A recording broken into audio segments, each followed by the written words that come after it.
Al-Fatihah.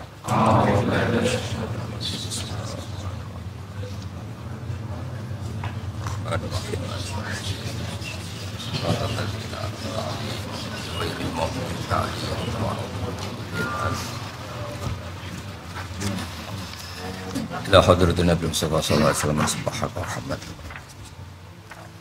wa khususan lama syahid amaran ila sallallahu alaihi wasallam wa jami' muassisi hadzal ma'had al-Fatihah.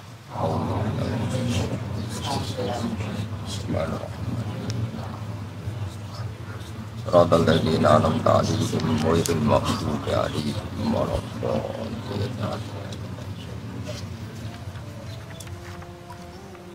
Ya niki kalau terangno masalah hujjah ya, masalah napa hujjah dawuh pangeran qul ara'aitum syuraka akumul ladzina tad'una napa min dunillah terus aruni madza khalaqu minal ardi am lahum syirkun fis samawat niku waqaf ya. Terus kata awal lagi am atainahum kitaban fahum ala bayyinatim min. Terus dawuh pangeran malih bal iya itu zalimuna ba'duhum ba'dun illa ghurura. Kalau terangkan ya, jadi di antara mukjizat Quran itu kamalul bayinah. Kalau memberi penjelasan itu sempurna. Sehingga ulama mengatakan imanul muqallid, imannya orang-orang yang asal ikut kiai, asal ikut guru, asal ikut buku, itu mukhtalaf alaih. Bahkan saya sendiri cenderung mengatakan iman itu tidak diterima. Karena manusia dibekali akal, inginnya Allah itu dengan akal itu dia punya kepermanenan iman, apa? Punya kepermanenan apa? Iman, dan dengan itu dia imannya mujma'aleh, mesti diterima oleh Allah Subhanahu wa ta'ala karena bin nadzuri sahih, dengan logika yang benar. Dan logika yang benar itu gampang sekali. Beberapa ulama tentu tahu sekali, bukan sekedar tahu sekali karena itu diajarkan Allah dan Rasul. Misalnya begini, kata Allah, saya kalau baca ayat-ayat ini itu sering nangis karena Allah yang Tuhan itu sebenarnya tidak butuh kita. Saya ulang lagi, Allah yang Tuhan itu tidak butuh kita, juga tidak butuh iman kita. Tapi Allah ingin hambanya itu berakal ya, karena agama itu liqaumi yaqilun, sehingga berpikirnya benar. Misalnya gini kata Allah, enggak apa-apa kamu menuhankan selain saya itu enggak apa-apa kata Allah. Enggak apa-apa Yesus kamu katakan Tuhan enggak apa-apa, kamu katakan batu Tuhan enggak apa-apa. Tapi tolong prosedur ya, prosedur atau persyaratan menjadi Tuhan itu kamu lengkapi, yaitu punya prestasi menciptakan langit dan bumi. Kalau tidak semua surun semen kata Allah, sementing urun gitu. Jadi sebetulnya itu kan rasional. Misalnya nggak apa-apa kamu merasa jadi presiden atau gubernur atau jadi wali atau jadi apa. Yang penting prosedurnya dipenuhi. Itu kayak apa Allah baiknya pada kita. Sehingga saya berkali-kali, makanya menurut saya orang alim itu wajib memaklumatkan kalau dirinya alim, supaya jelas aturan mainnya. Yang dilarang Allah itu kan memaklumatkan alim kemudian ingin hadun nafsi, ingin salami template, dicucuk, dihormati, itu kriminal. Itu orang alim gendeng, sudah gendeng sekali. Karena khasnya orang alim itu tentu cari ridhonya Allah, bukan ridhol khalqi, bukan ridhonya apa? Makhluk. Makhluk itu la syai'a, ada siapa-siapa. Dan kita harus baku seperti itu. Kenapa kalau orang alim enggak memaklumatkan kealimannya itu dikatakan salah? Karena fungsi orang alim adalah membawa bayinat, membawa ayat-ayat Allah, bukan kepentingan apa? Pribadi. Makanya Rasulullah nanti duka ngendikan idza zuharatil fitanu wal bid'u falyudhiril alim ilmahu wa illa fa'alaihi la'natullah wal malaikati wan nasi ajmain. Jika zaman akhir banyak bid'ah, banyak kebodohan, maka orang alim wajib menampakkan kealimannya. Jika tidak, maka dia mal'un, dilaknati langit dan bumi. Karena sebetulnya logika tentang Tuhan itu gampang sekali. Saya ulang lagi ya. Saya punya sekian contoh betapa tauhid itu mudah. Jadi kalau ada orang bilang ikhlas itu angel Gus, ya dia sendiri goblok karena nggak tahu logika apa. Ikhlas itu justru gampang. Misalnya kamu ngamal demi manusia, manusia itu umurnya hanya berapa coba? Kan pasti mati. Lalu kalau dia mati tidak berkutik, bagaimana Anda bersandar sama seseorang yang mati dan tidak berkutik? Sama-sama bersandar sama zat sing al-hayyul qayyum, sama zat yang abadi. Kamu latih terus akal kamu. Misalnya saya punya jamaah banyak, mereka itu kan nggak jelas surganya. Kok harap-harap syafaatnya piye? Soalnya jamaahku mlebu neraka kabeh. Kan nggak mungkin nyafaati saya. Atau mereka mlebu swarga kabeh, wis do sibuk kelon mbek widadari. Mungkin ya ndak ngurusi saya. Jadi dua kemungkinan itu sama-sama ndak ngurusi saya. Mlebu neraka ya rasa nyafaati, kan mlebu swarga do sibuk napa? Mulane bidadari karena trauma di bocah elek melarat macam-macam. Sehingga kiainya aja wis ora takok Gus Baneng ndi wis ora takok. Wis ribet dhewe no. Nah, tentu saya juga sibuk sowan pangeran sudah itu makom saya sudah sibuk sowan pangeran. Kowe pesta seks sing kula sowan pangeran. Wa swargame ayate pokoke inna ansa'ana gunna napa insya'a faja'alna gunna abkaro bar kelon dadi perawan neh berarti keloni serepet. Kula insyaallah melok daftar sing fa'ama in kana minal muqarrabin farohu warihan. Jadi surganya muqarrabin itu enggak ada sifatnya. Di situ enggak dibakas bidadari makan-makan enggak, tapi farohu warihan. Satu surga yang sifatnya rohani karena enggak bisa disifati. Tapi saya daftar di situ ya hanya beberapa jam. Baru itu gabung kon. Sawangane kok taruh rasane wong ayu juga keberatan. Ya tapi saya tentu punya dua kelas, punya kartu premium dan ekonomi. Saya enggak tertarik lah daftar yang premium dok nanti repot apa. Saya itu sering nangis kalau baca ayat seperti ini. Bagaimana Allah yang Tuhan kemudian enggak butuh apa-apa, tapi Allah saking baiknya itu membuat tatanan logika kita. Saya tidak akan bosan-bosan sampai sowan Allah. Bahkan andaikan saya masuk surga dengan faham ini, saya milih faham ini. Karena faham ini itu menguntungkan agama li'ilai kalimatillah. Sementara masuk surga itu hadun nafsi. Banyak ulama mengatakan, kenapa anda ingin mati? Padahal anda mati masuk surga. Katanya, saya takut kehilangan momen sujud. Karena sujud adalah hak Allah. Sementara surga itu hakun nafsi. Keinginan saya. Tentu saya mendahulukan hak Allah ala hakin nafsi. Itu makam-makam yang, dan itu nggak bisa kamu copy paste. Orang yang pada kelasnya akan merasakan seperti itu. Dan kamu tidak perlu minat, malah paham. Jadi sudah dengar saja, apa? Dengar saja. Begini misalnya, saya berkali-kali bilang, kenapa ulama dulu? Saya ini kan di sarang juga ngajar tauhid. Dulu saya ngajar kubrul yakiniyat di beberapa madrasah, termasuk di Sidogiri saya juga ngajar tauhid. Di sini saya ngajar tafsir, tapi yang saya titikkan juga tauhid. Begini, saya hidup di dunia ini, terutama saya memang ingin menerangkan tauhid, sebagaimana Allah menerangkan. Begini ya, Jubair bin Mut'im, saya tidak bosan-bosan cerita ini. Jubair bin Mut'im itu termasuk dahiyatul Arab, cerdas-cerdasnya orang Arab. Dia ditunjuk sebagai negosiator untuk membebaskan Asra Badrin, tawanan perang Badar yang kalah dan ditawan Rasulullah dan para sahabat. Kemudian harus ditebus dengan uang. Oke, disepakati. Terus singkat cerita Jubair bin Mut'im itu datang ke Madinah. Dulu karena tidak ada hotel, tidak ada penginapan, ya memang nginapnya orang musyrik itu di masjid. Ya sehingga itu lazim saja. Kamu tidak usah jadi liberal kemudian bilang musyrik boleh di masjid, ya tidak perlu seperti itu. Kamu juga tidak perlu goblok mengatakan nggak ada ceritanya orang musyrik ngidam di masjid, karena ya ada tarikhnya seperti itu. Jadi tidak perlu goblok, ya nggak perlu liberal. Paham ya? Kalau kamu bilang wah, nangono wong musyrik oleh nginep di masjid, kamu liberal. Padahal konteksnya dulu memang nggak ada hotel. Tapi kalau bilang nggak sama sekali juga goblok, karena sejarahnya pernah ada. Milih nanti goblok apa liberal? Apa milih jelas? Nggak milih aja, ngaco aja. 01 apa 02 apa 00? Milih mana? Goblok, liberal, nggak milih. Nah, ketika Jubair bin Mut'im itu datang, delalah Nabi itu sholat maghrib ngimami. Nabi baca surat Wattur wa kitabim mastur fi rabbim mansur wal baitil ma'mur. Kemudian di pertengahan surat At-Tur itu kan ada ayat yang menurut saya itu sangat bagus. Sehingga di kamar saya, di rumah saya itu tak figur ayat itu. Bahwa kita harus dilatih berpikir. Kata Allah memulai argumentasinya, am khuliqu min ghairi syai'in. Apakah kejadian alam raya ini seisinya tentu diciptakan tanpa sebab. Misalnya begini, alam raya ini kata orang nihilisme atau komunis atau orang-orang paham nihilisme, itu kan dimulai dari ketiadaan. Ini kan goblok sekali. Berarti kalau alam ini kadung wujud, kamu kan tahu kan langit bumi sekarang kan wujud.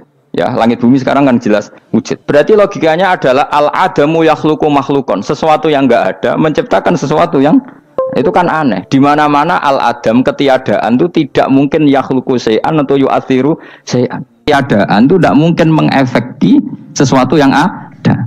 Wong kamu sebut tidak ada itu berarti tidak mungkin bisa berbuat apa kan namanya tidak ada. Sekarang alam raya ini dimulai dari ketiadaan, terus kamu simpulkan sesuatu yang enggak ada menciptakan yang ada, itu gendeng apa enggak? Oh gendeng sarap itu. Orang usah dipatahin wong gendeng wis barno ngok mati dhewe. Jadi makanya Quran menanyakan mereka, am khuliqu min ghairi syai'in. Apa alam yang kadung wujud ini kemudian disebabkan oleh sesuatu yang tidak ada? Lalu kalau sesuatu yang ada pasti diwujudkan oleh yang ada. Nah, karena yang ada ini pencipta harus berstatus super. Nah, super ini oleh ulama disebut wajibil wujud. Maka Allah bersifat super, wujud yang paling prima, yang kausa prima. Karena pencipta tentu kelasnya harus di atas yang diciptakan. Makanya disebut ulama dulu menyebut Allah itu apa? Wajibil wujud. Karena pencipta tentu lebih dahulu, maka harus disifati awal atau qadim, apa? Awal atau qadim. Kayak apa Allah mendidik kita? Am khuliqu min ghairi syai'in. Terus Allah bilang gini, ya gak apa-apa, yang menciptakan gak saya, gak apa-apa kata Allah. Tapi amhumul khaliqun, kamu saja yang menciptakan, gak apa-apa. Tapi syaratnya kalian juga harus merasa pernah ikut menciptakan langit bumi. Am khalaqus samawati wal ardh. Jadi gak apa-apa kamu merasa Tuhan, gak apa-apa. Yang penting kamu merasa ikut nembok langit, ikut ngecor apa?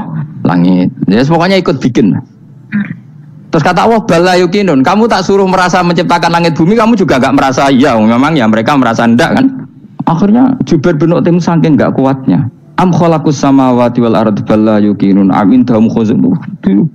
Sama Allah dibombardir seperti itu. Dia datangi Rasulullah, ya Muhammad, logika itu tidak meninggalkan akal saya. Matarok tali akli nasian. Akal saya habis Muhammad. Saya iman saja. Saya tidak cukup punya logika untuk melawan argumentasi ayat yang kamu baca. Saya iman saja. Terus iman.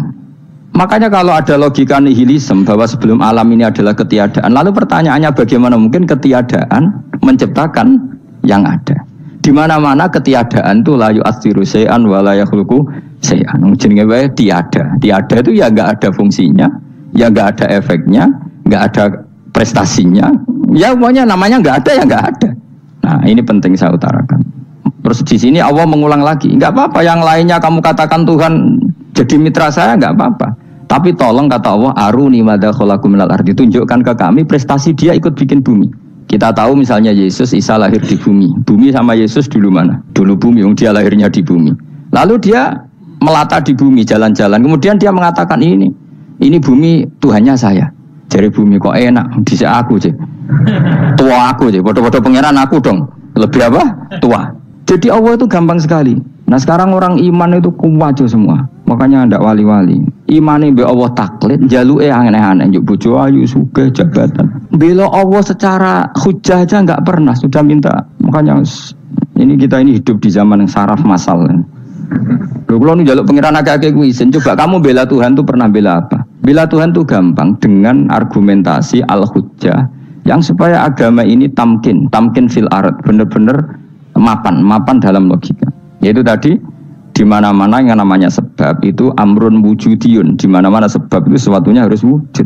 Paling tidak kita sudah menolak nihilisme. Apa? Nah, nihilisme. Lah wujud karena wujud awal harus berstatus prima. Lah prima itu dalam bahasa ulama disebut wajibil wujud. Makanya ulama dulu ngelatih kita itu pertama Allah itu siapa? Zat sing wajibil wujud. Itu satu filosofi yang luar biasa. Nah, kemudian setelah itu ada setan-setan kecil yang nganggur, yang iseng. Nah itu nggak usah kamu perhatikan. Tinggal delok TV, ngopi, terus tinggal nyate kelata. Engko setan pingsan dhewe. Syukur-syukur stres dhewe. Dugaan saya setan saya gue pingsan, kurang gizi. Karena memang setelah itu setan goda gini. Lalu sebelum Allah jangan-jangan ada wujud yang lain. Lalu Allah sendiri awal mulanya gimana? Kata Nabi, jika ada pertanyaan seperti itu kamu harus berhenti. Tinggal delok TV atau tinggal delok dangdutan. Ya kalau kepeksa ora apa-apa, kelasem ae. Saya ada menghalalkan tapi kan sudah kamu lakukan. Karena itu lebih baik ketimbang pertanyaan filsafat. Banyak orang yang dulu sholat ketika sekolah filsafat tidak sholat. Alasannya sampai menemukan jati diri itu Tuhan. Dan itu bahaya sekali karena Nabi berkali-kali bilang kamu jangan mikir tentang Allah pasti rusak. Orang kok mungkin rusak dari Nabi pasti rusak. Nah cara menghentikan gimana? Karena setan ini makhluk, akal-akalannya gampang. Tadi tak warai. Saya sebagai ulama atau sebagai manusia atau sebagai orang awam atau sebagai siapa saja. Kadang ada pertanyaan seperti itu. Tak tinggal anggeling dharma, kan pusing setan. Ini kan ngenteni. Weh, ngenteni bar lo anggeling dharma. Bariku aku lesu mangan mie, bar mangan mie waret turu. Kan dia ngenteni terus mau bikin was-was lagi. Ternyata saya sibuk kan enggak bisa masuk deh. Bangun tidur aku selali pertanyaan tadi. Dinteni. Nah, dia masuk lagi aku sibuk ngajak anak jalan-jalan. Jadi saya kalau jalan-jalan di pasar itu wis enteni santai wae. Itu memang resep dari Rasulullah. Jangan sampai orang terjebak filsafat yang sampai menanyakan eksistensi Tuhan. Dan dia tidak mau iman, tidak mau sholat, tidak mau puasa sampai menemukan Tuhan itu siapa. Itu jelas minas syaitonir rajim itu perilaku setan. Makanya Rasulullah setiap ditanya sahabat gitu itu Nabi guyu-guyu. Dan guyunya Nabi itu kata Nabi, baguslah kalau kamu takut Tuhan kalah kata Nabi. Nabi gojlok gitu. Maka ada ulama yang punya seni berargumentasi yaitu Imam Ghazali. Jika setan tanya kamu lalu sebelum Allah jangan-jangan ada wujud yang sebelum Allah. Kata Imam Ghazali, ya itu saja yang Tuhan. Yang Allah ini enggak jadi Tuhan. Ya berarti wujud sebelum Allah itu yang benar-benar Allah. Kalau kamu bayangkan lagi, jangan-jangan sebelum itu ada wujud lagi. Ya itu saja yang benar-benar Allah. Sehingga tetap Allah itu menang terus. Paham ya? Yang jelas jangan sampai didahului Adam. Karena kalau didahului Adam lebih ngeri lagi. Karena sesuatu yang enggak ada menciptakan yang ada itu lebih buruk lagi menurut akal. Menurut apa akal? Nah daripada kamu nggak salim Imam Ghazali, tinggal saja ndelok tadi ndelok sinetron. Itu yang lucu aja. Tidak sing lucu-lucu. Ndelok apa mencari Tuhan. Pokoknya sing aneh-aneh, sing goblok-goblok, sing lucu-lucu, sing perane wong apa? Saya sering diprotesi saya. Gus salim jenengan kok sering ndelok sinetron sing ana dialog wong goblok-goblok. Wong goblok ku menarik cara kula. Apa ya? Cara pandang itu di luar dugaan saya karena lalu berkali-kali loh kalah wong goblok. Itu makanya. Ini tak cerita nih beberapa kali jari Gus Wak cerdas berkali-kali kalah wong goblok. Ada seorang santri itu ingin dibelikan bapaknya itu sepeda motor. Bapaknya wong desa, senengane ngrumat sapi wedhus. Nah, menurut saya ya orang tuanya itu mampu lah, sangat mampu untuk beli itu. Pak buat ditukokno mawon wong sepeda motor. Kata bapaknya, "Anakku nu jog mondok tak goblok, Gus." Wong njaluk kok sepeda motor, njaluk mobil ora ya goblok. Lah kok goblok, Pak? Jenenge donya iku Gus, sing lahirno donya kok sapi ku ndek anak, wedhus ndek anak jenenge donya. Di mana-mana jenenge donya sing lahirno donya. Iki donya kok mangan donya. Mergo motor iku kan tuku bensin, mobil. Iku cara dekne iku goblok Gus. Wah. Batin berarti kabeh kiai goblok perkarane tuku donya sing ngentekno donya. Cara dekne donya iku sing lahirno donya. Batin kok pinter iki batin. Untungnya saya ini ulama ya, ahli tafsir ya malu, sebenarnya kalah itu ya malu. Tapi saya sebagai orang objektif fair, itu teori benar apa? Jadi dunia itu ya sing lahirno dunia kok mangan dunia itu goblok. Untungnya dia dengan saya itu jaraknya 5 kilo 7 kilo karena 7 kilo.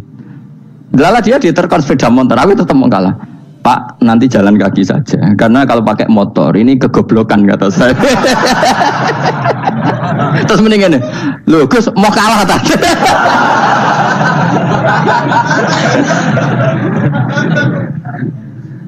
Wah kaca. Singkat cerita dia bersikeras, nggak mau beliin sepeda motor anaknya karena di mana-mana dunia gue sing lahir no dunia, nggak boleh dunia kok mangan. Ini satu kegoblokan yang agak ilmiah tadi. Nah Imam Asy'ari juga ngalami hal yang sama. Imam Asy'ari itu punya, kita kalau ahli sunnah kan 2 partai ya. Ya dalam ahli sunnah itu hanya ada 2 partai juga. Kalau nggak Asy'ari ya Maturidi. Ya, dan sama-sama alim. Ya kalau terpaut ya paling 5%, 7% ya. Kealimannya Asy'ari dan Maturidi. Imam Asy'ari itu bikin logika yang jelimet seperti saya sekarang ini. Logikanya jelimet tapi permanen.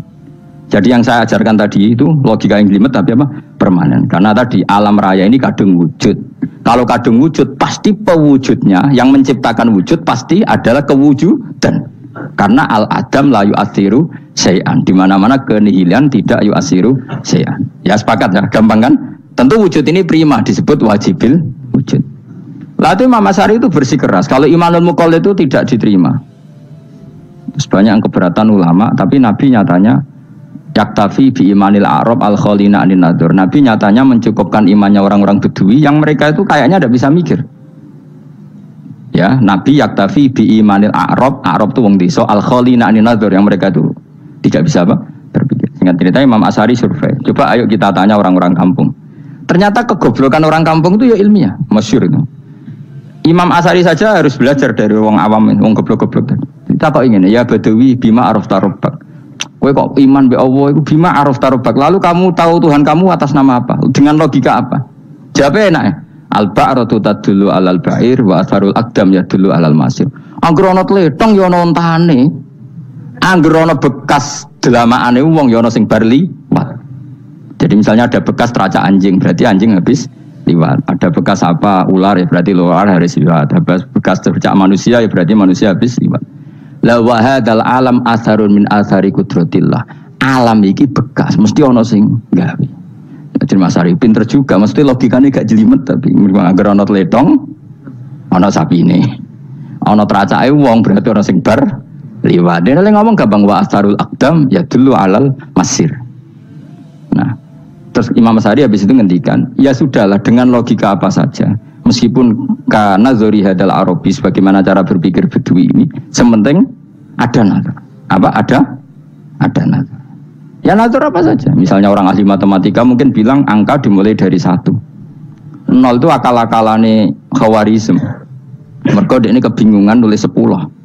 Tapi tetap angka itu dimulai dari 1. Kalau misalnya 1 untuk mecah kesulitan ya harus dimulai 0,1. Tidak bisa 0 tok. Jadi 0 dulu itu untuk mematahkan kalau jumlah itu tidak sampai 1. Tapi faktanya jumlah itu kan pasti 1 karena dimulai dari wajibil wujud. Khawarizm itu ya pintar matematika. Saya juga punya ilmu hisamnya Khawarizm. Itu kan dia karena kebingungan angka pecah. Misalnya 1 tidak sampai 2, mau tidak mau harus ditulis 1,5 misalnya. Paham ya? Lalu kalau sebelum 1 tetap dia harus 0,5. Lalu hakikat 0,5 itu kan bagian dari wujud apa bagian dari Adam? Tetap bagian dari wujud. Jadi 0,5 itu kan khayal kuliah. Tak warai ya. Mungkin saya ada ahli matematika ala wong kampus, tapi saya tahu Kang, ala Islam itu lebih gampang. Misalnya gini. Sesuatu itu kadang kamu putuskan itu satuannya 1. Tentu ketika separuh kamu katakan baru separuh. Tapi sebetulnya ketika satuan itu kamu katakan 10, yang separuh itu sudah 5. Itu kan terserah sing bagi, napa? Terserah sing bagi. Ya iya dong, misalnya 1 juta, 5-nya artinya apa coba? 500.000 kan. Sekarang kalau 100.000, 5-nya jadi berapa? 50. Kalau 1,5 jadi. Nah itu kan terserah satuannya apa? Tapi tetap dari 0,5 itu tetap menunjuk sesuatu yang wujud. Yaitu 5-nya sebetulnya apa? 5 yang separuh tadi. Paham sih kalau maksud? Tetap nggak bisa sesuatu dimulai dari apa? 0. Nah, makanya kata Abdul Hamid Khan kalau dalam mendidik tauhid itu gampang saja tadi. Alam raya ini kadung maujud. Kalau kadung maujud pasti disebabkan oleh sesuatu yang wujud. Karena wujud pencipta harus berstatus prima. Lah prima ini atau premium ini kita sifati wajibil wujud. Atau kamu katakan apalah kausa prima atau musabbibul asbab. Nah kelirunya kita dalam berislam itu, kritiknya para ulama, kita ini nyebut Allah dulu baru menceritakan status Allah. Kalau zaman Nabi itu dibalik. Status wajibil wujud itu kita terangkan dulu, baru yang oleh Islam itu namanya Allah. Paham ya? Kan beda, misalnya gini logikanya gini, kamu ketemu orang ateis, saya ulang lagi, kamu ketemu orang ateis, terus kamu ditanya, lalu alam ini yang menciptakan siapa? Allah Jalla Jalaluh. Mesti kan tanya, man huwa Allah itu siapa? Kalau dulu Islam mengajarkan gak gitu. Surat pertama turun apa coba? Iqra. Iqra itu gak nyebut kata Allah. Iqra bismi rabbika. Rabbika itu siapa? Alladzi khalaq.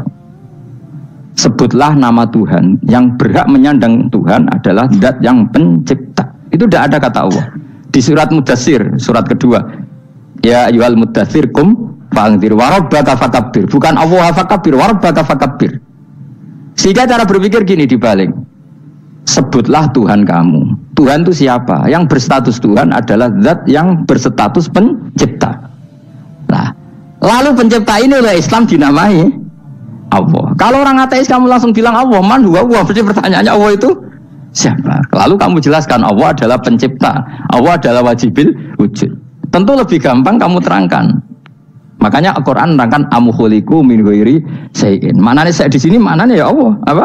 Allah. Apakah mereka diciptakan tanpa pencipta? Tentu setelah Islam tahu itu namanya siapa? Allah. Paham ya? Kalau balik malih. Jadi sebetulnya Quran itu ngajari kita itu ilmu mantek yang luar biasa. Misalnya ya Yuhanna su'budu siapa? Rabbakumul ladzi khalaqakum walladzina min qablikum. Sembahlah Tuhan. Tuhan itu siapa? Pencipta kamu dan pencipta orang-orang sebelum kamu. Lalu Tuhan ini oleh Islam dinamai. Tapi kalau langsung kamu bilang ke orang ateis atau orang Uni Soviet, Allah itu Tuhan, Allah itu siapa? Sebab itu di beberapa ayat dijelaskan dulu status Allah.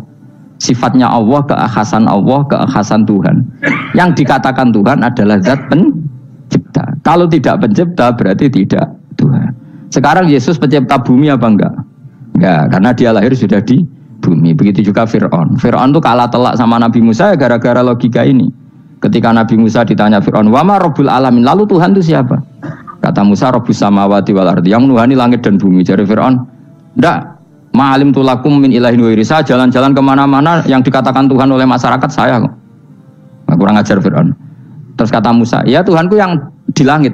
Terus manggil Haman Mesir, "Ya Haman ibnili sorhal ali abluhul asbab samawati fa'atoli ila ilahi Musa." Haman, bikinan saya piramida yang tinggi, aku akan lihat Tuhannya Musa. Ada enggak di sana? Padahal misalnya munggah tenan di pangeran ra iso didelok kan repot Nabi Musa. Wah, payah ya nggak piramida nginceng pangeran tetep ra ketok kan. Akhirnya Musa pakai logika. Ya sudah gini saja, Rabbukum wa rabbu abaikumul awwalin, yang menuhani nenek moyang kamu yang dulu-dulu. Wah itu langsung Fabuhita Fir'aun. Fir'aun tuh kaget sekaget-kagetnya. Dan para penggawa Fir'aun sadar. Wah kalau Fir'aun yang Tuhan, babanya tanpa Tuhan. Kan Tuhannya balita kan gitu kira-kira. Tuhannya balita. Tuhannya barulah. Itu kan jadi logika yang mematikan. Kalau Fir'aun Tuhan berarti babanya dulu yang wujud itu tanpa Tuhan. Karena Tuhannya barulah. Ini ada Tuhan kok datang terlambat ini kan. Akhirnya para punggawanya Fir'aun iman, macam gendeng ya, Fir'aun itu gendeng. Itu pentingnya logika Rabbukum wa rabbu abaikumul awwalin. Nah sekarang orang itu nggak belajar logika. Iman bi Allah orang mantep ning ati, jek iso diguncang setan, jalukane wis aneh-aneh. Jaluk swarga, jaluk gak mutu cara. Gak mutu. Makanya banyak wali kalau ditanya, kamu masuk surga sama sholat milih mana? Milih sholat. Kenapa milih sholat? Di surga itu demi khadun nafsi saya, poya saya. Tapi kalau saya sholat itu untuk hakku. Saya sebagai hamba, identitas kesejatian saya adalah menghamba. Soal nanti Allah bikin bonus surga silahkan. Maka sebenarnya masuk surga itu ada urutannya. Sebagai orang alim saya urutannya adalah berkampanye sesering-seringnya, membuat logika supaya orang mudah ke Allah dan Rasul. Makanya di Quran tuh gak ada orang disuruh masuk surga dulu itu ya Tuhan nafsul mutmainnah irji'i ila rabbiki. Kamu kembali ke Tuhan kamu dulu. Bahwa kamu makhluk yang butuh Tuhan. Fadkhuli fi ibadi. Kamu masuklah berstatus hamba dulu. Kesestatusan Anda sebagai hamba ini matangkan dulu. Bahwa saya ini hamba. Dibuktikan dengan suka sujud, suka ngamal, suka sedekah, suka tawadhu. Saya sebagai orang alim sebenarnya gak suka mulang. Karena takut. Nak kue pinter kok nyaingi aku, nak goblok sawangannya metodeku gagal kan dua-duanya ini merugikan saya sebetulnya. Saya ulang lagi ya, nak pinter kayak nyaingi aku, kan ya mungkin juga senajan rodok mokal mungkin, sanggup aja rodok mungkin. Pemenang nak sing ndik kan yo, biasanya hasut tuh ndik. Mau itu sebenarnya rugi semua, tapi Allah yang memerintahkan hak wong alim kudu mulang. Perhitungan itu tak buang semua. Sing ape nyaingi monggo, sing tetap goblok nih. Monggo, semoga Allah ngutus mulang ya napa? Mulang. Meskipun tadi potensinya itu dua-duanya buruk, sing alimnya ini. Kemudian nak mubalek terus didol ilmu ku ranto royalti tambah parah lagi. Itu. Nah, aku enggak pakai logika ikhlas. Pakai logika selesai semua, disuruh Allah ya sudah. Saya ulang lagi ya, makanya saya minta ya. Surat Tur itu dibaca. Makanya baca Quran itu jangan terlalu egois, jaluk swarga. Statusnya dulu tuh fadkhuli fi ibadi. Kehambaan Anda posisikan yang mantap. Lagi wadkhuli jannati. Sekarang enggak dibalik orang ini masuk surga dulu. Kayak surga istikabling. Terawih arang-arang gue jaluk Lailatul Qadar. Lailatul Qadar wis kliwat. Wingi wis Dzulhijjah wingi kan. Sebagian ulama berpendapat Lailatul Qadar itu fi kulli sanatin. Apa fi kulli? Karena Lailatul Qadar berdasar nuzul Quran dan nuzul Quran itu bisa saja hari Arafah, bisa hari apa. Ada ulama mengatakan Ramadan, tapi bisa tanggal 1. Nah, kamu kan pemalas ikut yang partai 21, 23 karena kan wis akhir-akhir kan wis enteng. Sebenarnya Anda milih 21 berdasar ilmu apa berdasar enak lah, nak terbatas waktunya kan lebih sempit apa? Lebih apa? Sempit. Ya saya ulang lagi ya. Jadi Allah kalau ngajarkan hujah itu gampang sekali ya. Tadi amkhuliku min ghairi syai'in. Enggak apa-apa saya ada Tuhan kata Allah. Tapi kamu harus punya logika. Alam raya ini diciptakan tanpa pencipta. Mau enggak kamu punya logika seperti itu? Bahwa alam ini yang wujud diciptakan oleh sesuatu yang tidak wujud. Mau enggak kamu punya logika itu? Enggak mau kan? Namanya wujud tentu diciptakan super wujud. Dan super wujud itu wajibil wujud. Dan itu Tuhan kita yang oleh Islam dinamai Allah. Bang, makanya nyebut Allah itu di surat-surat awal Quran enggak ada. Coba, awal surat Quran itu surat apa coba? Iqra kan? Iqra itu ada enggak kata Allah? Enggak ada. Iqra bismi rabbika. Rabbika itu siapa? Allazi khalaq. Surat Mudaththir sama, ya ayyuhal mudaththir qum fa'anzir wa rabbaka fakabbir. Ya sudah seperti itu. Ya ayyuhan nasu ubudu rabbakum. Rabbakum itu siapa? Allazi khalaqakum. Nah, kita ini keliru metode. Pemene wong tukang wiridan Allah, tapi ora roh Allah iku sing sapa? Ya dia Allah. Dia nyifati Allah mau sing ngekei swarga, sing ngekei duwe, sing ngekei widadari. Jadi Allah disifati sesuai selera yang menguntungkan dia. Bahwa Allah ini yang ngampuni saya, kemudian saya masuk surga, kemudian ngeloni widadari. Makanya kalau dia jadi wali tak demo, tak laporkan MK. Suluh. Karena ini wali pecundang. Bagaimana mungkin calon wali pikirannya khadun nafsi? Kalau ulama agak gitu, mendikan Allah itu zat paling penting di dunia. Maka akan saya maklumatkan di dunia bahwa orang kembali ke Allah. Caranya gimana? Akan saya kenalkan Allah lewat logika. Caranya apa? Kita sifati wajibil wujud. Kita sifati rabbukum wa rabbu abaikumul awalin. Dengan sifat-sifat yang semuanya mengarah ke dikjayaan Allah Subhanahu wa taala. Iku jenenge kowe bener-bener ulama. Iku disebut balwa ayatum bayyinatun fi suduril ladzina utul ilm. Makanya ulama itu orang yang luar biasa sampai disebut innama yakhshawaha min ibadil ulama. Ahli ibadah itu rapati wedi pangeran. Masuk wiridan istighfar nangis rapati wedi pangeran, gayane tok nangis. Karena sebenarnya dia nangis wedi rambu swarga. Rambu swarga gak iso ngloni. Dari itu aja orientasinya itu sih. Makanya bener Kanjeng Nabi nak gojlok orang alim satu itu lebih utama dibanding 1000 ahli ibadah. Bahkan Nabi pernah ngendikan sangat ekstrim.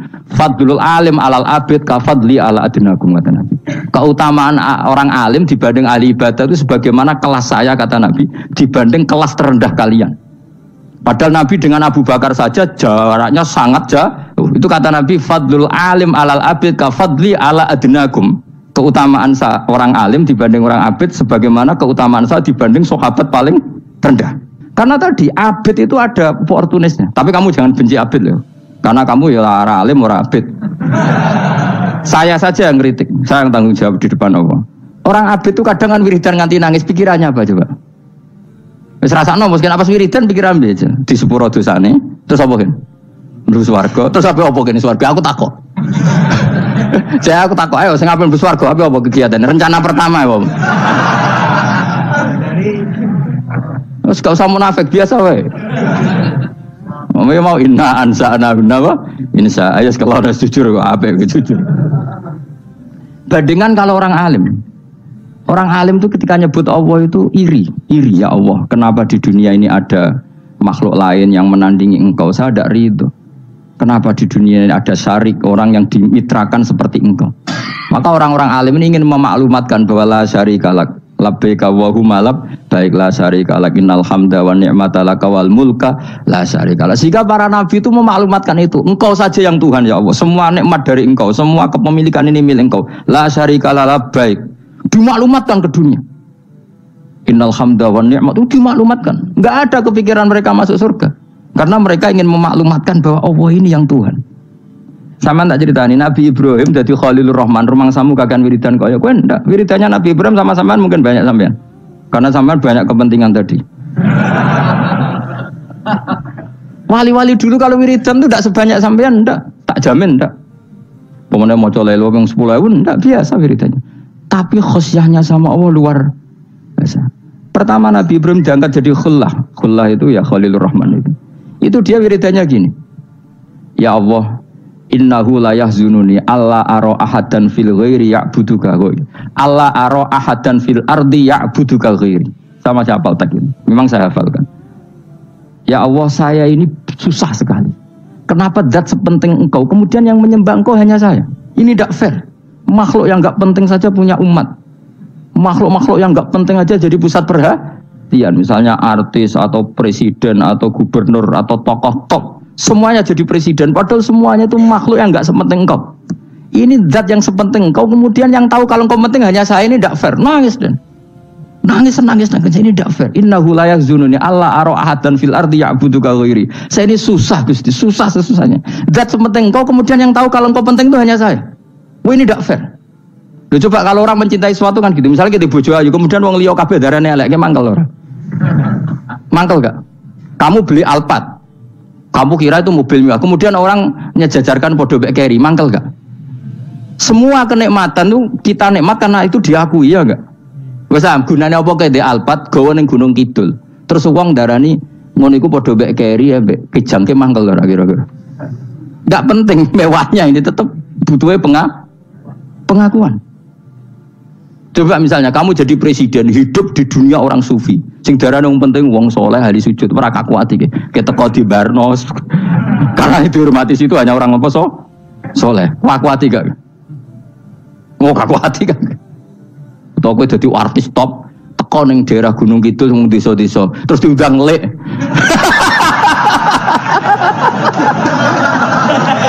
Oh mangkel kan? Le bayang dong.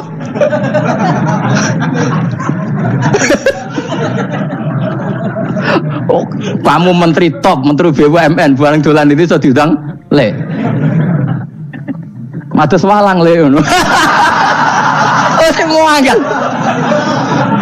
Karena orang keren itu butuh pengakuan apa? Meski misalnya di bojo ayu terus wong liya kabeh darane eleke mangkel gak? Sebetulnya orang merasa nikmat itu karena pengakuan. Bayangkan andekan orang itu melihat Alphard itu tidak wow. Orang punya Alphard gagah enggak? Oh enggak gagah kalau orang lain enggak bilang apa? Oh. Mau misalnya di goning desa terus orang desa nganggap kamu model tepak terus saya mau badhe numpang wedhus kula angsal Pak. Kagak hati. Habis kan. Makanya branded itu harus dimaklumatkan. Nah, itu bayangkan Nabi Ibrahim. Zaman itu ada Raja Namrud yang dipuja-puja, ada orang kaya dipuja-puja. Kemudian engkau yang Tuhan, pemilik langit bumi, enggak ada muja-muja engkau, ini enggak fair ya Allah. Nangis. Orang kok kowe eling pangeran sak jam swarga Gusti. Dasar gak bakat wali. Saya itu pernah kangen Nabi Ibrahim itu sampai nangis dan itu saya tidak berdoa. Semua yang terkait Nabi Ibrahim itu saya baca, mulai surat Quran, tafsir tentang Ibrahim. Dan sampai saya di Kudiro di Tegirawa pernah ziarah ke makamnya Nabi Ibrahim. Itu saya hampir nggak pernah doa. Saya isek. Ya karena tadi, ketika Nabi Ibrahim nangis gitu, ya Allah ini tidak fair. Engkau zat terpenting di alam raya ini, kemudian nggak ada menuhankan engkau, nggak ada perhatian sama ini, tidak fair. Susah sekali karena yang tahu engkau Tuhan itu saya tok. Masyhur itu sama Allah. Karena Ibrahim nangis itu terus sama Allah diterbangkan ke langit. Itu disebut wakadzalika nuri Ibrahim malakutas sama. Di langit ada jutaan malaikat sujud, jutaan malaikat ruku, jutaan malaikat baca tasbih. Nabi Ibrahim oke Gusti kalau gini ya benar, ini baru benar kata.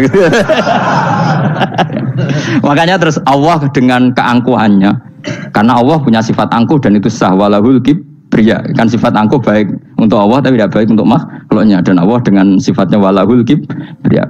Kata Allah, kalau nasihati para nabinya, kamu tidak usah susah. Jika di bumi jarang orang nyembah saya. Innalladzina 'inda rabbika yusabbihuna lahu bil-laili wan nahar wa hum la yasamun. Kamu tenang saja. Orang yang di sana di langit-langit itu maksudnya para malaikat itu bertasbih siang dan malam. Wa hum la yasamun, dan mereka tidak berhenti-henti, tidak bosan-bosannya bertasbih. Jadi nabi itu baru terhibur kalau yang diidolakan itu keren. Itu nabi, itu wali. Itu wali kutub, itu wali. Kamu enggak nyebut Allah itu sebenarnya kamu kan enggak ingin kan bangun malam ingat Allah, berhubung utamu akeh. Terus Allah mbok libatno, mbok nyaur kan sebenarnya itu. Kamu ingin jadi bupati, sebenarnya kamu enggak kangen Allah. Kamu ingin jadi bupati, terus Allah mbok jak koalisi kan gitu. Terus malam-malam Allah, ya Allah ini hambamu ya Allah, minta ini. Sebenarnya kamu kangen Allah apa kangen keinginan kamu? Terlalu menyindir banyak orang ya. Maksudnya ini cerita saja. Ya sudah, ini kayaknya kok banyak yang tersindir, tapi ini kan ngaji. Yang ngaji itu harus naik kelas. Ya sudah, tidak usah diteruskin, kok banyak yang tersinggung. Ya sudah, tidak usah diterusin. Walau akhidu mau mengalap sapa Allah anasa yang manusa bima lan perkara kasabuka nglakoni sapa anas. Minal ma'asi sing pira-pira maksiat. Mata roka. Mongko ora ninggal sapa wa ta'ala dzuriya ing atase dhuwure artayil ardi minda batin saking kewan apa wae. Nasamaten tegese kewan tadubu kang melata pun sama alih ing atase arat. Kalau saja Allah ingin merusak manusia karena dosa-dosanya, pasti tidak disisakan beberapa sesuatu yang jadi kebutuhan manusia, termasuk dabam, misalnya nggak ada hewan, nggak ada tanaman, nggak ada apa saja di bumi, karena Allah ingin mengadab manusia. Tapi nyatanya di balik mereka maksiat, tetap fasilitas kepentingan manusia ada, karena sifat ghafurnya Allah, sifat rahmannya Allah. Walakin yuakhiru tetapi ini ngakhirna sapa wa hum wong akeh ila ajalin temu maring batas musamman kang wis ditentono. Yaumil kiamat tegese dina kiamat.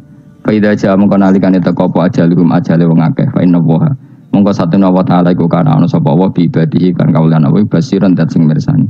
Fa yujazi mongko males sapa wa ing wong akeh ala amali ing atase wong ngamale wong akeh. Carane ngemales Allah tentu profesional atau prosedural fi isabatil mukminin kelawan ganjar wong mukmin wa iqabil kafirin lan nyiksa wong kafir. Bismillahirrahmanirrahim. Surat Yasin Makkiyah, surat Yasin Makkiyah. Au illa qaulahu, maksudnya Makkiyah bangsa periode zaman Rasulullah tesih teng Mekah. Au illa qaulahu kecuali dawuh Allah taala wa idza qila lahum anfiqu alayat niku. Au madaniyatun, utawa sebagian ulama ndarani surat Yasin bangsa napa? Madaniyah. Isnatan iku loro wa samanun lan 80 apane ayatan ayat. Jadi surat Yasin kabeh berjumlah berapa? 82 ayat. Bismillahirrahmanirrahim. Yasin. Ya semua ulama makna Yasin itu makna nama lain dari Rasulullah Muhammad SAW. Meskipun secara ikhtiyat, secara hati-hati, mufassir biasanya bilang Allahu a'lamu bimuradihi bi. Allahu a'lamu dat sing pirsa bimuradihi kelan kersane Allah bi iklan Yasin. Tapi kita tahu secara ahwalul ulama, ya saya ulang lagi, kita tahu secara tradisinya ulama tetap mengatakan Yasin maknanya ya Muhammad. Buktinya terusannya apa? Innaka laminal mursalin. Innaka ke siapa coba? Ke Nabi kan, Nabi Muhammad. Berarti Yasin wahai Muhammad kamu adalah mursalin. Apalagi ada istimal yang sudah konsensus seluruh dunia. Misalnya sholatullah salamullah ala toha rasulillah, sholatullah salamullah ala Yasin habibillah. Jadi makanya saya berkali-kali bilang, saya pernah ngisi pengajaran tafsir di Madura juga bilang gitu. Ada disiplin ilmu tafsir dan itu kadang ketatnya ikhtiyat. Ikhtiyat itu hati-hati sehingga tetap bilang Allah alamu bimuradihi bidzalik. Tapi meskipun demikian, ada konsensus masif dari para ulama yang menggunakan Yasin Toha itu untuk Rasulullah SAW. Karena secara siakul kalam pasti demikian. Misalnya di juz 16 ya, surat Toha itu ya, 16 ya. Toha, ya Muhammad ma anzalna alaikal Qur'ana litasqa. Coba kalau Toha ada artinya Muhammad lalu siapa? Ada kata ma anzalna alaika apa? Coba sekarang Toha ganti ya Muhammad kan pas ya Muhammadu ma anzalna alaika al-Qur'ana litasqa. Jelas ya? Secara siakul kalam Toha menunjuk siapa? Muhammad, karena tulisannya coba ya. Toha diganti kata Muhammad. Ya tentu diganti secara makna. Ya Muhammadu ma anzalna alaikal Qur'ana litasqa. Yasin juga ganti aja. Ya Muhammad demi Quran yang hakim, innaka ya Muhammad laminal mursalin. Sehingga meskipun mufassir secara disiplin ikhtiyatnya, kehati-hatiannya bilang innaka laminal apa? Awa a'lamu bimuradihi bidzalik, tapi secara ahwalul ulama tetap Toha dan Yasin adalah ismun min asma'i Rasulillah sallallahu alaihi wasallam. Kayak tadi apa? Salatullah salamullah ala Toha Rasulillah, salatullah salamullah ala Yasin habibillah. Jelas ya. Jadi antara istimalnya ulama itu beda dengan keikhtiyatan mufassir, dan tentu kita milih yang istimalnya ulama karena itu lebih gampang supaya kata alaika khitab itu kena apa? Kena mukhatabnya siapa? Terus ketiga kata Ibnu Jarir At-Tabari, enggak mungkin Allah mengkhitabkan sesuatu dengan sesuatu yang enggak bisa difahami. Karena orang Arab dan zaman itu paham Yasin adalah Rasulullah, Toha adalah Rasulullah, sehingga ada khitab itu. Buktinya orang kafir zaman itu enggak pernah menyoal gini. Muhammad katanya Quran itu indah, mudah difahami. Ternyata ini ada lafaz-lafaz yang kita tidak paham. Nyatanya orang kafir tidak gugat seperti itu. Itu menunjukkan bahwa penggunaan Toha dan Yasin adalah ma'ruf dan difahami.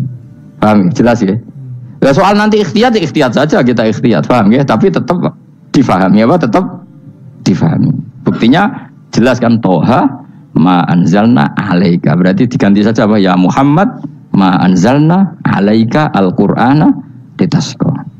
Mohon jelas ya. Wal Qur'ani demi Qur'an al-Hakimi kang bijak. Ail muhkami tegese kang kuat utawa kang kukuh. Kukuh maknane indah bi aji binasmi kelawan keajaibane susunan wa badil ma'ani lan keindahane makna. Innaka saat temne sira ya Muhammad wa Muhammad lamnal mursalin setengah sangking wong sing diutus. Sungguh termasuk wong sing diutus Allah. Ora sekedar diutus ala siratin kowe ngatasi jalur to dalan mustaqimin kang jejeg. Uti alaikum ta'alikun ta'aluk bima perkara koblau kang sedurunge iki dawuh. Aitorikil anbiya tegese kowe iku sesuai dalane para-para nabi qoblaka sedurunge sira. Manane torikil anbiya ya tauhid tegese tauhid wal huda lan petunjuk. Wa taqidu tinau kiti bil qasami lan qasam wa khairi lan liyane qasam ngrad niku nolak liqaul kufari marang pencape wong kafir lagu maring nabi wong kafir komentar ning nabi napa lasta mursala Muhammad iku ora rasul. Terus Allah jawab innaka laminal mursalin. Tanzilal azizi kang kowe iku dadi rasul mergo entuk turunan untuk keturunan Quran sing aziz sing tanzilal azizi kang Quran iku dadi sesuatu sing diturunno Allah sing aziz fi mulkihi dalam kerajaane wa ar-rahimi kang welas fi khalqihi lan makhluk Allah utai lafat tanzil wa khabar mubtada ya karena Imam Suyuti baca tanzilu sehingga dia nerkepnya mubtada tapi kira kita kan baca apa tanzila makanya saya berkali-kali ngaji itu sama guru Imam Suyuti dia itu bacanya tanzilu makanya dia nerkep jadi khobar sementara kira kita tanzila maka kita nerkep jadi maf'ul mutlaq paham ya makanya kamu gak usah bingung lagi kok jadi khobar padahal macane tanzila utawa ora bingung mergo ora paham pilihane loro tok ya jadi yang jelas Imam Suyuti itu kadung milih rofa makanya dia nerkep khobar paham ya tanzilu makanya dia nerkep apa khobar kalau kita baca kan tanzila maka itu maf'ul mutlaq atau nyimpan kata amdahu. Ayil Quran itu kese Quran. Bi khabar mubtada'in muqaddarin. Apa sing kang aran tanzilul aziz ya Quran tentu Quran. Quran tujuane ditungdira supaya ngekei peringatan sira bil Quran kauman ing kaum muta'alikun bitanzil. Maung zira kang ora dikei peringatan sapa abahum bapak-bapak wong akeh elam yung daru. Tegese ora dikei peringatan sapa akeh fi zamanil fatra ing dalam zaman fatra. Ya jadi Quran itu gunanya ya membuat logika yang benar supaya orang itu menghindari kesalahan. Jadi menakut-nakuti itu kalau nggak harus tentang neraka, takut dari kesalahan, takut dari kebodohan. Kan kita juga takut kan, punya pemimpin yang salah, takut punya kasus, takut kepleset. Ketakutan tidak harus dari neraka. Makanya saya berkali-kali bilang, saya sering dulu dinasihati Mbah Mun, aku ben alim, ojo sering maca tafsir, mari goblok dari Mbah Mun. Maksudnya mari goblok itu gini, mufassir itu manusia, kadang dia itu satu ayat umum, dia mendiktekan ke satu kasus, padahal kasusnya lebih umum. Makanya berkali-kali sama nani umpomong ini, contohnya ini, karena nanti itu mengikat. Misalnya gini ya, saya ulang lagi ya, dan gayamu kayak wong alim. Ini kan malam 23, saya itu nggak pernah loh ngitung sengaja, tapi ini malam 23 kita insya Allah nginjak juz berapa? 23. Ini insya Allah barokah sekali. Tapi rasa Arab Lailatul Qadar biasa wae. Ora kelas e. Ben sing tok Lailatul Qadar ben wali-wali wae. Kene entuk cipratane wis napa cukup. Lah wong trawe arang-arang njaluk. Iya kalau kita mintanya dianggap minta, kalau dianggap ngelama. Coba andekan kapasitas Anda itu RT, minta jadi presiden itu ngelama apa doa? Tidak jawab saja. Ngelama. Jatah kamu untuk azab kok njaluk Lailatul Qadar ngelama apa Anda? Mestinya jalukmu orang untuk azab itu bagus sih. Paham ya? Banyak ulama diajak istisqa gak mau. Banyak itu ulama. Ayo istisqa kita karena sudah lama gak hujan. Kata ulama tadi, jatah kita ini kena hujan batu dari langit. Gak hujan batu sudah bagus, gak usah minta. Ulama macam-macam dan. Lah rai-rai ngene iki pantese untuk Lailatul Qadar untuk azab ayo jawab. Ayo. Orang untuk azab wis bagus. Yo dadi dongane ya Allah. Ampun jenengan siksa la tu'akhidna. La tu'akhidna maknane njuk Lailatul Qadar pojok ora disiksa. Ya makam kita itu masih Rabbana la tu'akhidna. Iku njuk supaya enggak disiksa innasina waqtuna kalau kita salah. Kowe kan enggak kalau. Wah sudah salah. Jadi donga innasina waqtuna sange apikane pangeran wae ditambahin. Kalau kita salah. Kalau kita kan sudah enggak kalau lagi sudah. Sudah jelas salah berkali-kali lagi. Gue wong diisin, yo lak jaruk Lailatul Qadar gak diisin. Tapi oleh yang pangeran apian, pangeran kan, tapi misalnya pangeran ora aku, luwe apian timbang aku. Jadi soalnya disahno permintaan. Tapi gak dikabulno. Mau disahno, tapi ora usah disahno iku iman jalin dan goblok piye meneh, macam-macam. Makanya doa paling fair itu ya Rabbana dzalamna anfusana wa lam taghfir lana wa tarhamna lanakunanna. Makom kita itu di sepuro pangeran. Sing bener donga wong traweh-traweh lho ning Tuban ning Jogja wis bener apa innaka afuwun karim tuhibbul afwa fa'fu anna. Ora ana guru-guru kita donga ya Allah anilna lailatul qadar ya Allah ka ora saraku iki kita ora ana ngajarno ngono ya Allah innaka afuwun karim tuhibbul afwa fa'fu anna. Jenengan kandat sing kathah nyepurane lan seneng nyepuro himpun jenengan sepuro. Iku bagus sudah bagus. Lailatul qadar gresuk ndelok srengenge terus ndelok angin.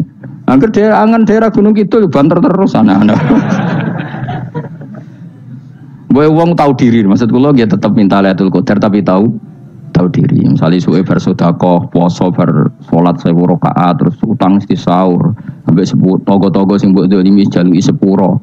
Pas kowe tenan mergo ngrasa ora dolim, nduk Lailatul Qadar. Tapi kira ngrasa ora dolim wis ujub sombong. Wong sombong ora berhak meraih. Lah terus piye Gus? Ora piye-piye biasa wae, pokok biasa wae. Makom kita ora kena adab itu sudah luar biasa. Ora penuh adab piye. Wis ngene iki luar biasa, napa? Luar biasa. Mbon nang ngandel kula, mesti ngene iki keadaan seperti ini terus. Soale dongane wae Rabbana la tu'akhidna in nasina wa akhtana. Itu tadi itu sudah luar biasa. Nah, ini kan teruskan dawuh Mbah Mun ya. Misalnya Allah bilang gini, fattaku, maka takutlah kamu. Biasanya mufasir ditambahi minan nar, maka takutlah kamu masuk. Sebetulnya yang perlu dihindari dari kita takut itu ya, takut salah, takut bodoh, takut terdolimi, takut mendolimi orang lain, takut hidup tidak ada gunanya. Tapi mufasir tentu milih yang populer, takutlah kamu dari api neraka. Coba misalnya gini, kita nanti masuk surga. Kemudian zaman di dunia kita tidak pernah berkampanye ya atau berkontribusi untuk agama Allah. Cara saya itu izin. Kata Imam Malik, saya masuk surga. Kemudian orang yang mencintai saya masuk surga itu saya malu. Rasulullah juga gitu. Saya sebagai pemimpin umat, saya malu masuk surga. Dan satu dari umat saya masih masuk neraka. Jadi ulama dulu tuh ketakutannya bukan sekedar masuk neraka, takut malu, takut bodoh, takut keliru, takut. Saya misalnya nanti masuk surga itu malu, andaikan saya tidak pernah ngajar tafsir Jalalain. Malu saya. Karena katanya Allah, hak kenapa pun swarga? Terus dibuat swarga. Tapi kalau pernah baca tafsir jalan kan anak keren nih. Keren artinya saya pernah mengkampanyakan Quran, pernah mengkhidmai Quran, pernah ngitmai kitab engkau ya Allah. Saya pernah ngitmai umatnya Rasulullah, yaitu sampean kabeh. Pernah mulang, pernah sowan. Biasa tiap bulan sowan jenengan gak sopan tapi. Mulane kira usah bales sowan rono malah ganggu aneh-aneh. Kadang santri yo pidol, wis diulang cek sowan. Orang tuh kiai kalau sudah di rumah tuh milik keluarga biar fair. Bermulang cek assalamualaikum terus kiai ini kagok keluargane ku kapan? Gue mikir bocah ora karu-karuan. Jadi seneng yo di ilmoni, napa seneng yo di ilmoni. Saya ulang lagi ya.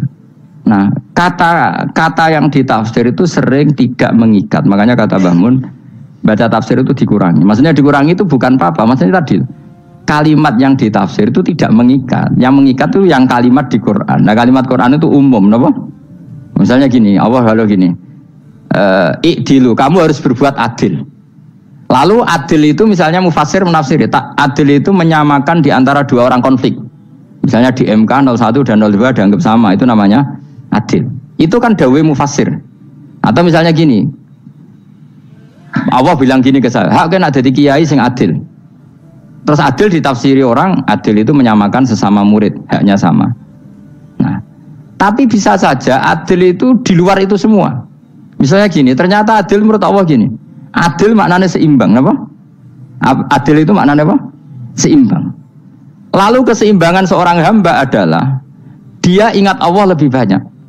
Karena ini bandul yang benar-benar nyata. Allah itu nikmatnya nyata. Sehingga ketika saya sebagai orang alim ingat saya alim itu karena Allah, dikasih ilmu Allah, dikasih cerdas Allah, dikasih semuanya dari Allah. Sehingga saya itu tidak merasa kumuluhur pada kalian karena semua ini dari Allah. Kemudian Allah sendiri yang memerintahkan, kamu harus mengajar. Maka saya ada arep-arep salam templek sampeyan, penghormatan sampeyan. apresiasi sampean karena saya hubungannya hanya dengan Allah Subhanahu wa Ta'ala. Itu namanya adil, meletakkan sesuatu proporsional. Itu juga adil namanya. Makanya seseorang itu enggak bisa dikatakan abid selagi belum tahu kalau ibadahnya minallah. Jadi misalnya ke ibadah tok, ternyata kamu yakin itu ibadah kamu, amal kamu itu belum abid. Abid hakikat adalah alhamdulillah alladzi hadana li hada wa ma kunna linahtadiya laula anda tahu. Ketika kita sujud yakin ya Allah alhamdulillah jenengan menakdir saya sujud. Saya sholat alhamdulillah engkau menakdir saya sholat. Sehingga minallah dulu pikiran itu semua kebesaran kebenaran ini minallah dulu. Baru setelah minallah kita yakin billah. Setelah billah juga yakin ilallah. Misalnya gini ilallah itu. Setelah saya ngajar tafsir Jalalain kepentingan saya satu.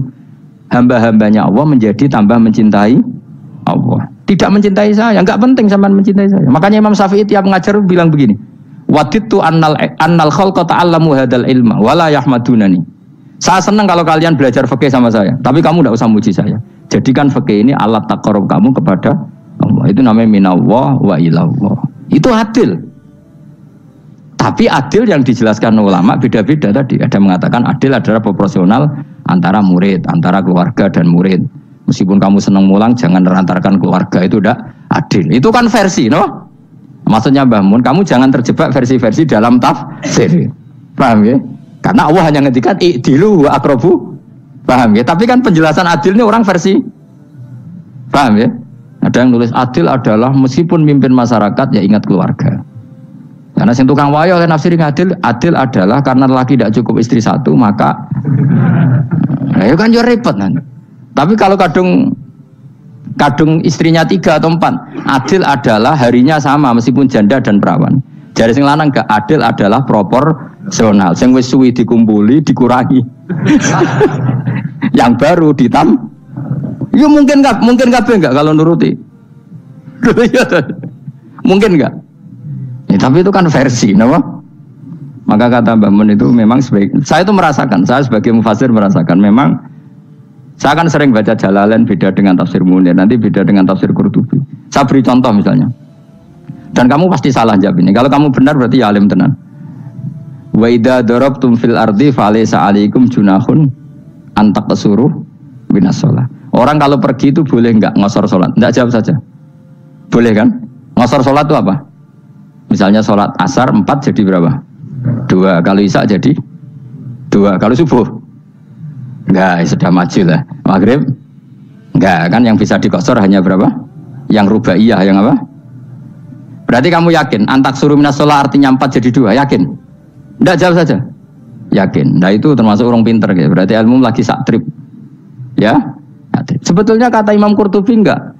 Ayat itu kan hanya bilang gini, kalau kamu bepergian maka kamu boleh menyendak sholat. Qasru itu memotong dari aturan yang dulu 4 menjadi 2. Sebetulnya ada hanya itu tok. Aturan tidak boleh membawa najis menjadi boleh. Aturan harus tumakninah menjadi tidak harus tumakninah. Misalnya kamu sholat dalam keadaan perang, wajib tumakninah apa boleh sambil lari-lari? Boleh sambil lari-lari. Boleh gak ketika perang kamu sholat sambil menghadap tidak ke kiblat? Boleh. Makanya antak suruh minas sholat maknanya apa? Jika kamu pergi maka dalam konteks itu kan perang ya. Ayat itu memang konteksnya perang. In khiftum ayyaftinakumul ladzina kafar. Jika kamu dalam keadaan perang maka boleh memangkas apa yang pernah wajib dalam aturan sholat. Paham ya? 4 menjadi 2. Keharusan menghadap kiblat menjadi tidak wajib. Membawa najis sholat sah enggak? Enggak kan? Tapi kalau dalam perang kemudian pedang kamu ada najisnya, boleh dibawa enggak? Boleh. Jadi maknanya taksuru a'ammu min ayakuna qasra sholat wa a'ammu min ayakuna wajibati sholat yang sekarang enggak wajib. Semua itu namanya juga meringkas kewajiban. Berarti maknanya nih, jika kamu dalam keadaan perang maka boleh memangkas sesuatu yang dulu wajib menjadi tidak wajib, yang dulu haram menjadi boleh. Tapi mufassir mencontohkan qasru sholat hanya 4 menjadi 2. Dong ya. Oh ya, nangke alim ngono tenan wis dokter tafsir sah. Engko tak iku sudah dhewe. Tapi ora perlu orang lain ngakui. Jadi itu contoh kecil. Jadi mufasir karena kebetulan dia tahunya hanya qasrus sholat itu 4 jadi 2, dia itu. Padahal di tafsir lain diterangkan qasru itu artinya menyingkat atau mencendak atau memangkas. Dulu wajibnya sholat itu nggak boleh bawa sesuatu yang najis. Tapi kalau sholat dalam keadaan perang dan pedang kamu ada darahnya, boleh nggak dibawa? Boleh. Bahkan Allah menyuruh dibawa. Dan boleh nggak madhep kiblat. Fa in khiftum farijalan auruk banataki fa idza amintum fadhkurullaha kama 'allamakum. Ketika keadaan aman baru sholat sesuai standar. Nah berarti kan ada qasru sholat, ada pemangkasan aturan sholat. Kayak misalnya begini. Dalam keadaan normal, boleh nggak kamu motong pohon pisangnya tetangga tanpa izin? Nggak boleh kan? Tapi misalnya ada banjir bandang, kemudian kamu bisa selamat kalau motong itu. Wajib izin apa malah haram izin? Haram izin, harus kamu langsung potong. Karena kalau tanpa begitu kamu dan yang punya wajib meridhoi. Kalau nggak meridhoi disalahkan syarak malah. Paham ya? Jadi ini penyolongan yang wajib. Tapi tak sebab potong kayak ngelangihin terus gedangnya bepangan itu berlebihan. Karena Allah memaklumi hanya untuk ngelangi. Jumlah harus menisan lah itu di luar izin syariat apa? Di luar izin syariat itu melampaui batas itu. Syaratnya boleh itu ghairu baghiw wala adfamani turra itu darurat syaratnya ghairu baghiw wala dan tidak boleh melebihi batas. Ora ape ngetok gedangnya jupuk sik sing mateng dipangan terus diketok. Ora oleh. Paham jelas ya. Makanya kalau ngaji tafsir ya saya kan berkali-kali ada makna di tafsir Imam Suyuti saya tambahi umpamanya ini. Maksudnya umpama itu supaya contoh itu tidak mengikat. Jadi yang disebut beliau itu satu dari sekian potensi ribuan contoh. Ya kayak tadi misalnya antak suruh minas sholah. Itu umumnya ulama membayangkan qasru sholat yang 4 jadi 2. Padahal enggak, maknanya meringkas aturan dari wajib menjadi tidak wajib. Bahkan sebagian aturan itu dikatakan haram, tidak haram. Itu tadi misalnya bawa najis atau teman kamu mau dibaca orang kafir, terus kamu bilang, hei hati-hati, itu tidak batal kalau dalam sholat siddatil khauf. Paham ya? Jelas? Semaju lah, malam terlikur, lelatul. Aku gumun be wong-wong itu, bingung ora ilmune wong-wong. Ma ungzira abahum alam yung daru tegese ora den kai wedi sapa ngangge fi zamanil fatrah ing dalam zaman fatrah. Ya sama seperti ini. Orang tidak mendapat ingzar itu fi zamanil fatrah, zaman enggak ada rasul. Tentu tidak hanya itu tok. Ada rasul tapi orang itu jauh dari komunitas ulama. Itu juga termasuk orang yang tidak mengalami ingzar. Jadi tidak mengalami ingzar bisa di zaman fatrah atau sudah ada rasul tapi dia jauh dari ulama atau jauh dari komunitas Islam. Itu juga komunitas yang tidak mengalami ingzar. Fahum mengkote wong akail kaum iku khafidun lali kabehane imane sing iman parustilan bener. Ya contoh paling gampang itu nak dawuh yai mesti bener itu loh. Kalau kamu ngaji tafsir Jalalain ya yuhan nasu budu rabbakum. An-nasu biasanya tafsirkan kufaru Mekah, napa? Padahal di situ nas semua manusia apa kafir Mekah? Semua manusia. Cuma konteks dulu karena Nabi orang Mekah dan zaman itu yang diberi peringatan orang Mekah, Imam Suyuti bilang kufaru Mekah. Lah seperti itu kufaru Mekah mengikat apa enggak? Enggak kan? Enggak, karena yang dituruni Quran yo kafatal linnas. Tapi ya ayuhan nasu di Jalalain sering ditulis apa? Kufaru Mekah. Nah, seperti itu tidak mengikat. Itu contoh saja, Pak. Contoh saja dalam konteks zaman itu. Paham ya? Jadi banyak, makanya tafsir itu enggak ngikat. Ya tapi yang ngomong gitu harus orang alim. Kalau kamu yang ngomong malah kacau.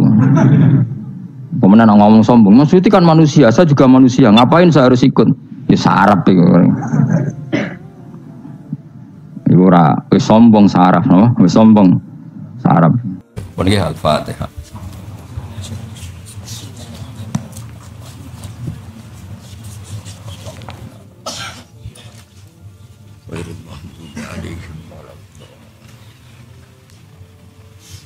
Bismillahirrahmanirrahim. Nahmaduka ya ghafur ya syakur masallu wa sallim ala sayyidina Muhammad sallallahu alaihi wasallam asma'in. Allahumma ya Allah fil masyayikhina wa ya khairil madina. Waghfir ya Allah muassisi hadzal mahal wa anzilhum manzilan husnan indaka ya Allah. Isal qabrahum riyadil jinnah rawdatan riyadil jinnah radal qabrahum fadlan fadlan. Allahumma ighfir lahum wa'fu anhum waj'alil jannata ma'wahum ya Allah. Ilahi naqihim min khatayahum kama yunqal thawbul abyad min ad-danas. Walaqihim biridhaka alamna min safatik walaqihim bi maghfiratika alamna min adab. Rabbana atina fid dunya hasanah wa fil akhirati hasanah wa qina adzabannar. Sallallahu alaihi wasallam Muhammad sallallahu alaihi wasallam subhana rabbika rabbil izzati amma yasifun wa salamun alal mursalin alhamdulillahi rabbil alamin. Bismillahirrahmanirrahim. Alhamdulillahi rabbil alamin. Alhamdulillah.